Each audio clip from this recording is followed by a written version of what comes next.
பரஸ்பர வரி என்ற பெயரில் உலக நாடுகளுக்கு விதித்துள்ள கூடுதல் வரியை அமெரிக்கா மீட்டுக்கொள்ள வேண்டுமென சீனா வலியுறுத்தியுள்ளது. தவற்றை சரி செய்ய இதுவே சரியான வழி. கூடுதல் வரியை அகற்றிவிட்டு பரஸ்பர மரியாதையின் சரியான பாதைக்கு திரும்புங்கள் என சீன வாணிப அமைச்சின் பேச்சாளர் கூறினார்.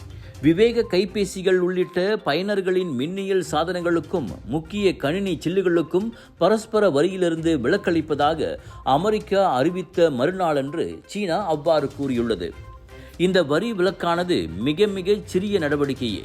அதன் தாக்கத்தை தாங்கள் மதிப்பீடு செய்து வருவதாக பெய்ஜிங் கூறியது.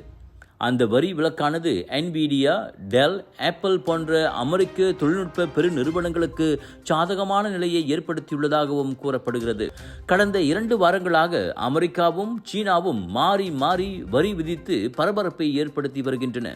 சீன பொருட்களுக்கு அமெரிக்கா 145 விழுக்காடு வரியும், அமெரிக்க பொருட்களுக்கு சீனா 125 விழுக்காடு வரியும் அறிவித்துள்ளது குறிப்பிடத்தக்கது.